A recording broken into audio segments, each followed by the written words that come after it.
Greetings, friends, and welcome to the Brightside, your nutritional program dedicated to the understanding of the vast world of nutrition and nutritional supplementation. I'm your host, Pharmacist Ben, a nutritional pharmacist from Boulder, Colorado. I specialize in using nutritional supplements where other healthcare practitioners use toxic pharmaceutical drugs and often deadly medical procedures. If you suspect that there are natural nutritional roads to your vitality, to your health, and to your well-being, and to addressing your health challenges, whatever they may be, but you don't know where to begin, you have come to the right place. As you listen to the Bright Side every day, you are more and more in control of your body, you are more and more knowledgeable, and you know you can overcome any health issue. That's why we're here every day on the Bright Side, helping clear up the sometimes confusing world of nutrition and nutritional supplementation. Over the last 29 years of practicing pharmacy, I have seen drug-free recoveries from diabetes and hypertension and obesity and skin diseases like psoriasis and eczema and rosacea, acne, digestive ailments, autoimmune issues of all kinds, recoveries that by the standards of modern medicine can only be called a miracle. But what is in the world of the body, what is in the world of biology, standard operating procedure. Because the human biological system, the human healing system, is a healing and regenerating system. It's designed divinely to heal and renew itself on a moment-to-moment basis. And while some folks may call that healing, renewing, regenerating system a miracle, it really is just the way the body works. If you have questions about health or nutrition or prescription drugs, we want to hear from you. We welcome your phone calls on the Bright Side. Let us help you change your life today. Let us help you change the lives of loved ones, friends, family members, workmates today as well. 844-236-6010 is our number. Try to call in early so we can get to as many calls as possible. 844-236-6010 is our number today on the Bright Side and every day on the Bright Side. If you have a success story you'd like to share, or if you just want to contribute to the conversation, 844-236-6010 is our number on the Bright Side. If you want to purchase any of the longevity products you hear advertised or recommended on the program, please call the phone team at 866-735-2470. You can also head over to brightsideben.com or pharmacistben.com or criticalhealthnews.com and order products directly off of the website. You can also check out my blog, which I update regularly with news stories as well as blog posts. That's pharmacistben.com and criticalhealthnews.com. And if you're interested in purchasing any of my skin health formulations, go to truthtreatments.com. Make sure you take a look at the retinol gel. 5% retinol, great for hyperpigmentation, dark spots, anti-wrinkle, works on blemishes. Retinol is just a super, super, super all-around skin health ingredient. Retinol and vitamin C, the two most important, really the only two ingredients you need for your skin. And of course, truthtreatments.com. My Truth Treatment skin health products feature vitamin C, fatty vitamin C, premium lipophilic vitamin C in super high concentrations, as well as retinol. Okie doke.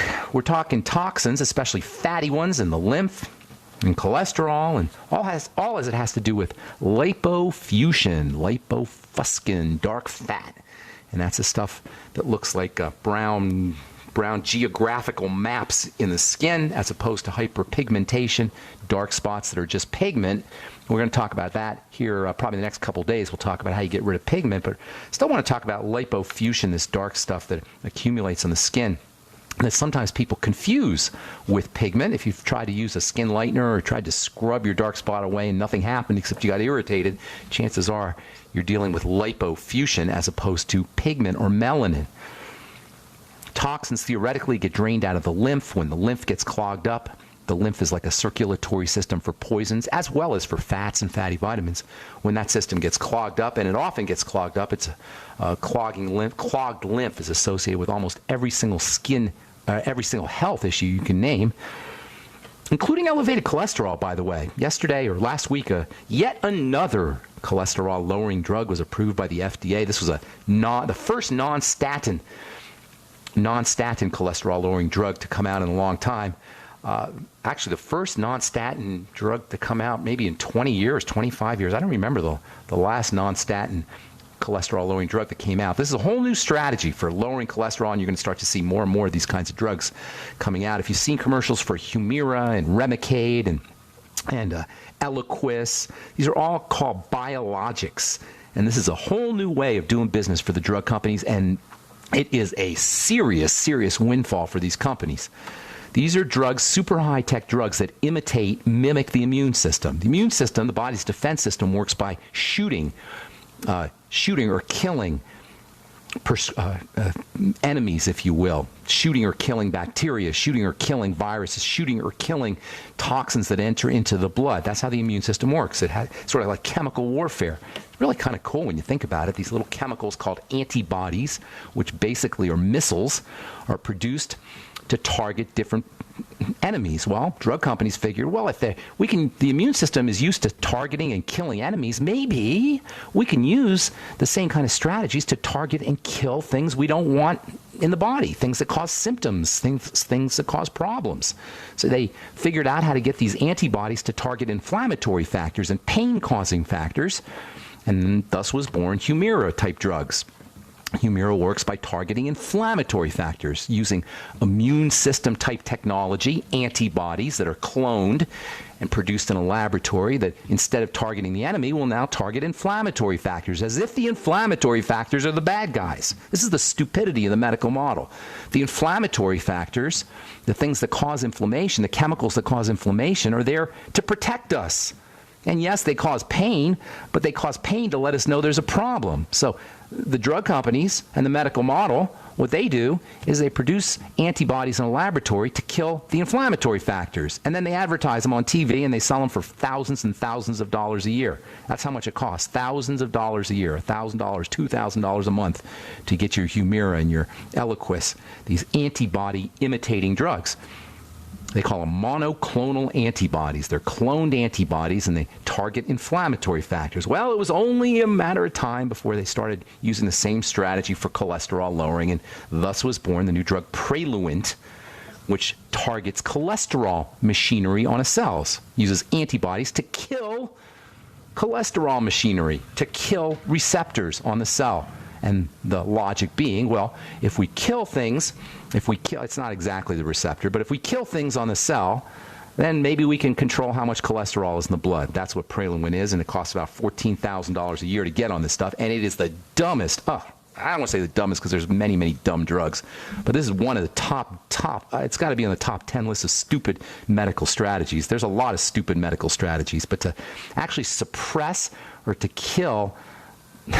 This is craziness. To suppress or to kill the mechanisms inside a cell that control cholesterol and how much cholesterol is pulled out of the blood, this is just idiotic. Not to mention the cost of this stuff. And by the way, they still haven't shown that it works. Yes, Praluent has not even been shown to protect against heart disease. It works to lower cholesterol. Some studies show it's going to lower your LDL cholesterol up to 60%, as if that's a good thing, but they still don't know if the drug prevents heart attacks or strokes. Results for the studies aren't due for another 2 years, but the FDA put the drug through, and you can use your own intuition on why the FDA rushed this drug through, even though it hasn't been shown to reduce heart disease or strokes, and studies aren't expected. The results from studies aren't expected until 2017. So if you really want to lower your cholesterol, you don't need drugs to do it. Oh, and by the way, Praluent doesn't come without side effects. Some of the side effects include memory loss and confusion and pain and all of the things that you'd expect by poisoning the cholesterol-lowering system. If you really want to lower your cholesterol, one of the best things you could do is work on your lymph. Do you know the lymph is involved in draining cholesterol out of the body? You know, almost everybody as they get older has clogged lymph. I wonder if that has something to do with elevated cholesterol. Do you suppose that it has something to do with a clogged up lymph, considering the lymphatic system is responsible for draining out cholesterol? Did your cardiologist know that? Maybe you want to tell your cardiologist if he wants to put you on a statin drug or on this ridiculous Praluent drug. Hey, doc, doesn't the lymphatic system have something to do with cholesterol excretion? Hey, doc, maybe it has something to do with my lymph.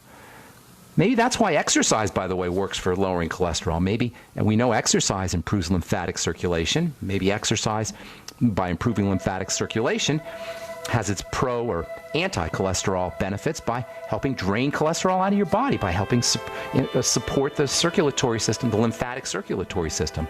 Once again showing that the best strategies for lowering cholesterol, for improving heart health, for everything really, are non-medical. They don't involve drugs, and they don't involve middlemen, i.e. doctors, medicine men. All right, I'm Pharmacist Ben. You're listening to The Bright Side on the Genesis Communication Network. We'll be back right after this.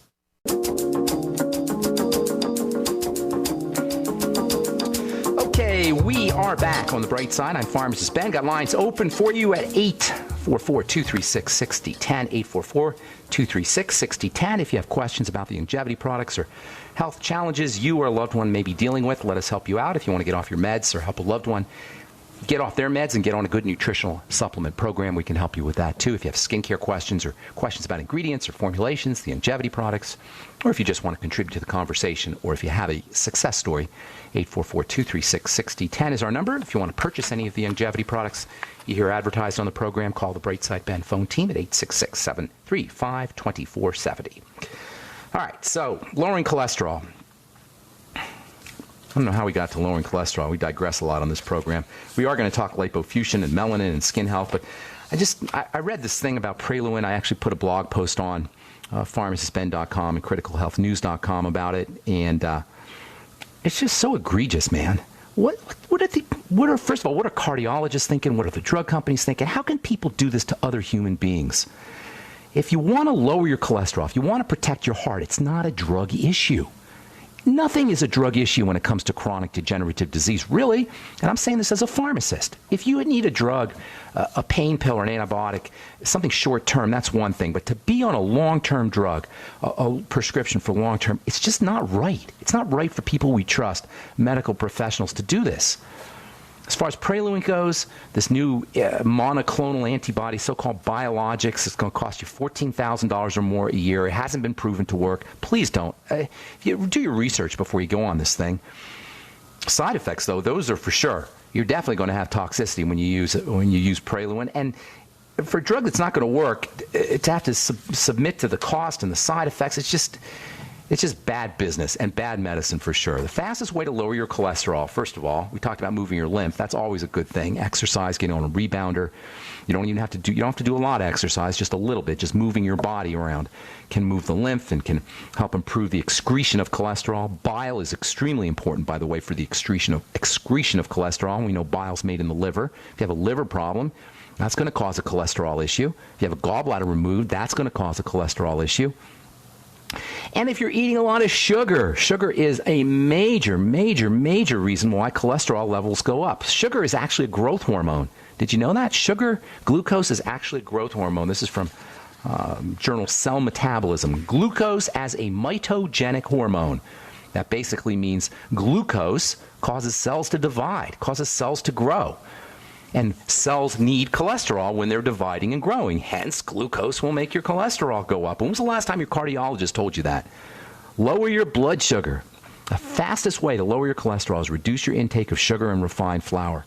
And using nutrients that help the body process sugar, also extremely important for lowering cholesterol. And the way I look at it, elevated cholesterol is a blood sugar issue. Elevated cholesterol is a diabetes or pre-diabetes issue, and diabetes or pre-diabetes are voluntary. They're eating disorders, eating diseases, problems with food choices. Using nutrients that help the body process sugar, the B vitamins, niacin. Niacin has been the go-to non-medical, non-prescription supplement, for non-prescription strategy for lowering cholesterol for decades. We used to keep it in the back of the pharmacy. When I started my pharmacy career in 1986, we would keep time-release niacin in the back of the pharmacy. This is the pre-statin days, and there weren't really a lot of strategies for lowering cholesterol before statins came out. There were a few drugs that were out, but niacin was like a go-to source or a go-to strategy for lowering cholesterol. You could still use time-release niacin to lower your cholesterol. That's what I'd be doing. Reduce your intake of sugar, use your B vitamins. These are sugar metabolizing supplements or nutrients. Thiamine, vitamin B1, niacin, vitamin B3. You can use 200 milligrams of a timed release niacin. Not only will it lower your cholesterol, but it will lower your sugar, improve your brain health, and it'll also reduce your blood fats too. Time release niacin capsules come in various strengths. You can buy them on the internet or you can get them from your pharmacist. The Bs are water soluble. Remember, you're losing your B complex throughout the day. And the more water you drink, the more you're losing. That's why the Beyond Tangy Tangerine is such a stupendous nutritional supplement. There was a guy, I didn't hear this myself, but somebody told me there was a guy ripping on the Beyond Tangy Tangerine and longevity, a host on the GCN network, and I don't want to mention his name. And I didn't hear him say it myself. One of my listeners told me about it. And I hear this periodically. Listen, you guys, I wouldn't be telling you about the Beyond Tangy Tangerine if I didn't 100% believe that it was a absolutely stupendous nutritional supplement. The reason it's such a stupendous supplement is because it is a high concentration of water-soluble nutrients that we urinate out, especially the Bs and vitamin C for that matter. The Beyond Tangy Tangerine is a powerful nutritional supplement for a lot of reasons, but especially for lowering your cholesterol because of those B vitamins, which it's so easy to be deficient in. Eggs, organ meats, dairy, these are also good sources of Bs. And vegetables. Don't forget your veggies are great sources of the B vitamins. And you get lots of fiber, of course, in your veggies. Celery juice, great source of fiber, great source of B vitamins, great source of electrolytes, and you'll lower your cholesterol, lower your sugar too. I don't want to digress too much, but the point I want to make here is that there are no prescription drugs that you need for chronic long-term issues. There are no prescription drugs that can make a chronic long-term issue better. They can only make them worse, even if they mask their symptoms. One of the worst things that can happen when you start using these prescription drugs is you're going to keep doing the same things you were doing that caused the problem in the first place. So when you're on metformin or you're on an anti-diabetic drug or you're on Praluent or a statin drug for your cholesterol, we still keep eating. We still keep eating the same crappy food, and it doesn't change the problem. It just changes the numbers. Drugs work with numbers. They don't help biochemistry. Drugs don't improve biochemical functioning, period. End of story. They mask symptoms. They hide symptoms. They change numbers. There is no way a prescription drug can make you better. Do you need them? Yes, sometimes you do. Antibiotics, sometimes you need. Absolutely. Pain pills, I think every medicine cabinet should have some Percocet in it. You never know when you're going to need a pain pill. You never know when you're going to be very happy that you had some Percocet or OxyContin or something in your medicine cabinet. But aside from that, chronic long-term drugs do nobody any good except stockholders, shareholders, and CEOs at drug companies. Elevated cholesterol is a sugar problem, and it also involves lymphatic congestion. That's part and parcel of our 21st century lifestyle. If you really want to lower your cholesterol, reduce your sugar and flour intake, treat yourself like a diabetic, reduce your intake of any foods that spike your blood sugar and your insulin. And from a nutritional standpoint, use your B vitamins, your Sweeties, your Beyond Tangy Tangerine, niacin timed release, fiber, vitamin B5, by the way, pantothenic acid has been shown to have some anti-cholesterol or cholesterol lowering benefits as well. And of course, exercise. We've known for decades that exercise works as an anti-cholesterol strategy, partially because it involves building muscle. You're building stuff, and cholesterol is a building substance, so your body will use the cholesterol. Instead of having it float around, it's going to use the cholesterol to build muscle. And then also via this lymphatic drainage mechanism. When was the last time somebody got a prescription for a rebounder? When was the last time your insurance company picked up a bill for a gym membership? Probably never. But you can get all the statins you want. Now you can get your monoclonal antibodies. Anyway, all of this is to say there are many, many things we can do to keep ourselves healthy and to reduce lipofuscin accumulation. Keep that lymph clean. Move your lymphatic fluids around. And there's another very important way to help clean out the lymphatic system. We'll tell you about that tomorrow as we continue talking lipofuscin, melanin, skin health, and more on The Bright Side. I'm Pharmacist Ben. We'll be back right after this.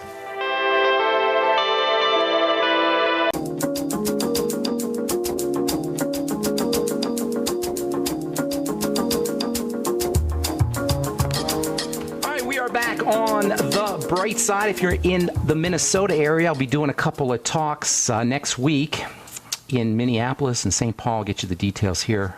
Got to look them up, actually, but they're all brightsideben.com, brightsideben.com. You also find all the longevity products at brightsideben.com. And if you want to purchase any of my Truth Skin Health products, you can go to truthtreatments.com, truthtreatments.com. Our number today, 844-236-6010. Tomorrow we'll continue talking skin health. We'll talk about nutrients for helping reduce lipofuscin, as they say, dark fat. That's kind of graphic. I like that. Dark fat. That's exactly what it is. It's sticky, fatty, gooky stuff that sticks in various parts of the body. You can drain it away, and you can use nutrients to help prevent its formation. And you're not going to be surprised when I tell you the nutrients. It's the same stuff we talk about all the time. And we'll talk about some other strategies for reducing lipofuscin. And again, you're not going to be surprised because we talk about those all the time. That's the thing about health. It just repeats itself over and over and over again because it's simple stuff. we're led to believe that this whole issue of taking care of ourselves and taking care of our bodies is complicated because people, they want to charge us for the drugs and for the surgical procedures, et cetera, et cetera. But you don't need all that stuff. All right. I'm Pharmacist Ben. 844-236-6010 is our number. Time to hit the phones. Let's go to Marjorie in Washington. What's going on? Welcome to the bright side, Marjorie. Good morning. Good morning, Pharmacist Ben. First of all, I'd like to apologize for my phone. I have quite a delay on it. Oh, no problem. You sound good to me. I'm calling about my daughter. Okay. She's 22. Okay. About a couple years ago, she started getting all these random symptoms. Can I just go through the list of them? Yeah, just a few. You don't have to do all, just a few. Give me a sense of what's happening. No, all of them are important. Okay, she started getting tingling, occasional tingling and numbness in her feet and hands. Okay. Sudden weakness in arm. Then what was that? What was that? I'm sorry. You're right. Your phone is kind of weird there. I heard tingling in the feet and hands, and then what else did you say? Sudden, just like a sudden weakness in her arm. You know what? I can't. You do have a weird phone, and I can't hear what you're saying. Okay. Hold on a minute. Let me see if I can turn this up. Let me put on the speaker. Can you hear me now? Yeah, that's better. Go ahead, Marjorie. Okay. All right. So she had tingling, numbness in her feet. Occasional. Okay. Sudden weakness in arm. Okay. Then they took her into the emergency room. They thought she had a heart attack. How old is your daughter? How old is she? She's 22. Okay, and they thought she had a heart attack because of the numbness? No. This was, she started feeling like she was having a heart attack. They took her into the emergency room. They did tests. She had, her initial EKG was abnormal, and they found inflammation at her chest muscle. Okay. That sounds like there's some kind of infection going on. I'll get to it. Very Well, hang on, though, Marjorie, because I got a bunch of calls here, so I want to cut to the chase. Okay. Well, hang on. Let me ask you a couple questions, okay, Marjorie? Okay. Was she perfectly healthy before? No problems otherwise? Yes, I'll tell you now why. She showed me a month and a half ago. She called me and she said, "Mom, I think I have Lyme disease." And I said, "Why would you think that?" And she said, "Did you see the picture I sent you?" And I said, "No." She put it back on the phone, and it was the bullseye rash. Okay. She said she looked at her picture. She said, "Mom, it was a little, it was right before she went down to California." Was she hiking? Was she in the woods? Was she hiking around, that kind of thing? We were down at my mother's house down in St. Mary's. And then she went back to California. It was about 10 days later. This rash appeared on her leg, on her thigh. Okay. So it could have been, did they give her antibiotics? Did she get a course of antibiotics? She didn't think, she thought it might be Lyme, but someone said, "Oh, no, it's probably just an insect bite." And she forgot about it. She saved it to her phone. I've shown it to an internal medicine doctor. She said, "Oh, yeah, that's the classic bullseye rash." My daughter went to the military base where her husband's stationed, and the internal medicine doctor says, "Oh, well, that is the bullseye rash, but because you don't show positive on the Lyme test, they didn't give her antibiotics." Well, here's the deal. Lyme disease is pretty easy to treat in the early stages. They give them doxycycline or tetracycline or something like that. Now, if she has the rash and she still has the numbness and the symptoms, is that correct? Yeah, but that's not all she has. It has affected her brain, her heart. This doesn't sound like Lyme. I think there's something else going on here. No. You didn't even let me finish. She's got ocular migraines where she's got these, flashing crescents, and it starts at the side of her eyes, and then it goes into the front of her eyes. She has them for 20 minutes or so. She has brain fog. She's a very intelligent girl. Well, it sounds like something's going on. Well, Marjorie, hang on, ma'am. Hang on. I don't need to hear the whole list. Sounds like something's definitely going on. If you think it's Lyme disease, okay, and like you said, the classic rash, the bullseye rash is what they call it, as you pointed out. If you think it's Lyme's disease, they give antibiotics, and that usually takes care of it. Okay. The doctor said because she showed negative on the Lyme disease test. Find another doctor. I know. The problem with Lyme is, and I've found this because her cousin also has it over in Martha's Vineyard. Yeah. She got bit by the tick. She's been suffering from it for 8 years. They gave her the doxycycline pretty soon after she got it, but she still suffers because she's got a really lowered immune system from it. But okay, all right. Well, here's the thing: you hit the nail on the head. I don't need the details because I get the picture, Marjorie. But here's what you want to do: a couple things. First of all, the antibiotics, the doxycycline and the amoxicillin, those usually work. The second strategy that you want to do is you want to strengthen her immune system. You can't really.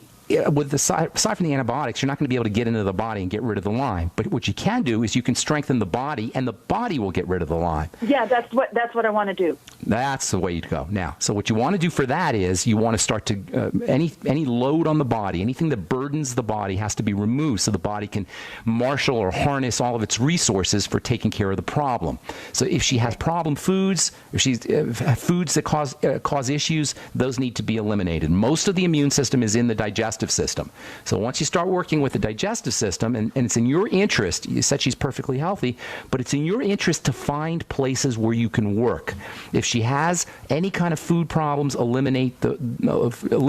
Yeah, she does. She can't eat tomatoes. And now we're starting to get to a place you can work. So if she has a problem with tomatoes, chances are she has other problems as well. So start to work with those. Probiotics, good bacteria, have an ability to not only support the immune system, but they'll fight bad bacteria. So using good bacteria, probiotics, the biolumin nightly essence, for example, fermented foods, whatever kind of fermented foods you can think of, sauerkraut, miso, tempeh, kimchi. Get a book called The Art of Fermentation. Super high doses of vitamin C can be helpful. By that I mean 5 to 10 grams a day in divided doses. You don't want to do too much of it all at once. The Beyond Tangy Tangerine, have her sip on that all day long. Your ultimate essential fatty acids can be helpful. The most important minerals for the immune system are zinc and selenium. Make sure she's using 50 milligrams of zinc picolinate a day. Get her on the ultimate selenium. Have her do 600 micrograms a day. Have her stabilizing her sugar as well, because sugar represents a major burden on the immune system. Hang on, there's a few more things I'll tell you about, so don't go away, Marjorie. If you're on hold, we'll get to you as well when we come back from our break. I'm Pharmacist Ben. You're listening to The Bright Side on the Genesis Communication Network. We're back on the Bright Side. 844-236-6010 is our number. Talking to Marjorie in Washington about her daughter. Marjorie, you there, ma'am? Yes, I am here. Okay, so this whole Lyme's disease thing is still very controversial, and I'm on the fence about it myself. It doesn't seem. I have done lots of studies on. Well, hang on. And Let me it just is a very bad thing. Let me just get this out, sweetheart. Okay, and then we'll let you talk. It seems to me like if you have a bacterial infection, it's going to get worse and worse and worse. The whole idea of a chronic, long-term bacterial infection, a persistent infection that stays low level, just doesn't sound right to me.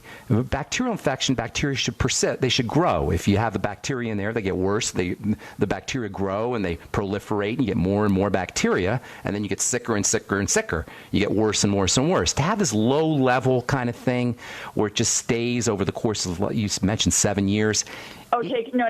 Well, let me finish. I know. And then I'll let you talk. I'll let you talk as long as you want. Let me just finish. From a medical perspective, it doesn't make sense that a bacterial infection would stay low level for long term. Now, that's just my hunch. I don't know for sure. I'm not going to make an opinion. I have a lot of opinions about a lot of things, but I haven't formed an opinion on this just yet. So go ahead now. What were you saying? What were you going to say, Marjorie? Okay. All right. My daughter's friend from her school here, where I live here in Spokane, she's got Lyme disease. Okay. Hers went the same way as Anna's. Okay. It was low level first. It got worse. She had to leave school. Okay. Now it is now. I don't know. It's about since 2011 they found out it was Lyme. They almost lost her 20 times this year. Well, you said they found out. Well, hang on. You said they found out it was Lyme's. What do you mean they found out? They found the bacteria? She had symptoms like Anna's. They weren't real severe. And then other things, I guess, came in with this. And she got Babesia and all of these things. Ma'am, Marjorie, you're throwing symptoms at me here, and that's great, but I still don't hear why you think it's Lyme's. Do they actually find the bacteria? Lyme's disease is a bacteria. No, she's got the high, now they have, in 2011 when they did the test again, she had a high thing of Lyme. In fact, hers is probably they found the bacteria. When you say the high Lyme, they found Borrelia. That's the name of the bacteria. Borrelia burgdorferi. They found it. Yes. Okay. Yes. All right. Okay. Now, is that the case with your daughter? They found the bacteria as well? She's only been tested once, and it was I guess the 2-tier test it's not really my daughter's aunt is a pediatrician, and she said that doesn't impress me, ma'am. That you should know by now. That doesn't impress me. She said it's a very flawed test because she's done a lot of studies on it now after her niece got it. So okay, so you got two. This is the deal. I wish I'd love to talk. If you want to talk about it a lot, you can send me an email with your phone number. I would like to do that. Yeah, send me an email with your phone number, and we'll have a conversation about it because now's not the time. But just so you know, if you want to take care of Lyme's disease, there's two strategies. Number one is the antibiotics. Your doctor didn't want to do that for whatever reason. That's okay. So the next strategy is to strengthen your daughter's immune system. You do that by, number one, eliminating, and this is for everybody listening, by the way. You do that by eliminating the load on the body. Sugar is a major load on the body. Digestive issues, digestive food intolerances and such, things that she has problems digesting, that's another load on the body. So working on the digestive system, number one, and then working on blood sugar, number two. I mentioned the probiotics, good bacteria, before we went to break, and those are important for strengthening the immunity, strengthening the immune system, and actually combating bad bacteria. Fermented food is also important. Vitamin C, mega important. High doses of vitamin C are tremendously antibacterial. Tremendously. And how much did you say she should have? Well, there's no real dose on it, but 1,000 milligrams every few hours is a great place to be. But you don't want to go into loose stools or diarrhea or cramping or bloating. That's the one problem. If you do high doses of vitamin C, Beyond Tangy Tangerine is a great way to get your vitamin C because you'll get all your nutrients and all your other nutrients with it as well. Zinc, 50 milligrams a day is a must-have. Selenium, 600 micrograms a day is also a must-have for all bacterial, viral, immune system kinds of issues. Okay. And then if she wants to do a couple other things, and it's probably a good idea that she does, make sure she's doing her deep breathing techniques and relaxing the body. When the body is relaxed, it heals. When the body is stressed, it doesn't heal. So making sure she's doing all of her relaxing strategies, with the exception of a quick burst of exercise periodically, once a day or once every couple of days or every 3 days, maybe get on a treadmill for a couple of minutes and just do a sprint. And do some kind of sprinting to improve lymphatic drainage. I'm sorry. I don't think she can do that. She's got extreme fatigue where she just washing her hair in the sink she has to take a 1.5 whatever hour she can nap. do, whatever she can do, even if it's for 10 seconds, even if she can just do jumping jacks for 10 seconds or 5 seconds. Everybody can do something. 1 second. Okay. All right. So shoot me an email, ben@ksco.com. Put your phone number in there, and I'll get back to you. What is that again? Ben, B-E-N, at K for King, S for Sam, C for Cat, O for Oscar.com. And thanks for your call. God bless you. Good luck with everything, Marjorie. I hope that works. Okay. Roger in Ohio, what's up, man? Welcome to the Brightside. Hello. Hey, buddy. I have a friend that has interstitial pulmonary fibrosis. Oh, my goodness. How can you even say that? That's a tongue twister if ever there was one. He's got messed up lungs. How about that? Yeah. Okay, messed up lung. Can you turn your volume down? Because I got an echo there, Roger, if you're listening. Let me see. Turn your radio off and just go on the phone. Well, I don't have the radio on, but... Oh, well, maybe that's me. Is that better now? No, I got an echo, but I'll just go ahead. All right, interstitial pulmonary fibrosis is when you get fibers forming in the lungs. Interstitial means between the cells. Pulmonary means lungs. Fibrosis means fibers forming. Fibers forming is a standard way that the body breaks down. When the body is weak, cells will secrete, or when parts of the body are weak, cells will secrete fibers to strengthen that part. So basically, you're dealing with weak lungs. People have interstitial pulmonary fibrosis when their lungs have been attacked, either acutely with bacteria or chronically with smoking, usually, or pollution or some kind of toxicity in the body. So you want to treat it as a sign that there's general toxicity. It's probably, if it's an older person, it's probably a chronic condition. So first thing you're going to do is you're going to work with any toxicity that's getting into the body, and that usually means digestive toxicity. So working with the digestive system is always going to be important for pulmonary issues, pulmonary fibrotic issues. And by the way, if he's got pulmonary fibrosis, chances are he's got fibrosis in other parts of his body as well. So you're going to want to work on the digestive health strategies. That's the Biolumin Nightly Essence, your probiotics, intermittent fasting, caloric restriction, staying away from problem foods. You know the drill. Then there's an important relationship between sugar toxicity and lung issues. So you're going to want to make sure that he's keeping himself away from anything that spikes his blood sugar and insulin. Use the sweeties. Magnesium is also very important for the blood sugar. Lots of things are important for blood sugar. Zinc is important for blood sugar. Vitamin A is important for blood sugar. And, of course, keeping your sugar down. That's the most important thing from the diet. And then the third thing is working with oxygenation. If he's got a pulmonary issue, he's going to be low oxygen, and that can make matters worse. So practicing his deep breathing techniques can be helpful. If he wants to use nutrients specifically for the lungs, there's a whole bunch of them. Probably vitamin E is the most important lung vitamin, although vitamin C is also important. Vitamin E and vitamin C. And then omega fatty acids are also important for lung functioning. His ultimate EFAs will provide him with his essential fatty acids, 3 capsules morning, 3 capsules afternoon, 3 capsules at night, and then eating omega-3 rich foods is also probably advisable. Fish is a great omega-3 food. Flax seeds can help with omega-3s. Omega-6s are found pretty much everywhere. Avocados are my favorite way to get omega-6s, but you'll get omega-6s pretty much from all grains and seeds. So working with omega-6s is also important. Digestion, blood sugar, oxygenation, staying away from problem foods, using a good nutritional supplement program, including vitamin E and vitamin C, omega fatty acids, N-acetylcysteine, my favorite ancillary or accessory nutrient. N-acetylcysteine is also very important for lung health. N-acetylcysteine is actually a drug for the lungs called Mucomist. Thanks for your call, Roger. Hope we helped you out. And let's see if we get one more in here. Angela in Florida, what's going on? Welcome to the Bright Side.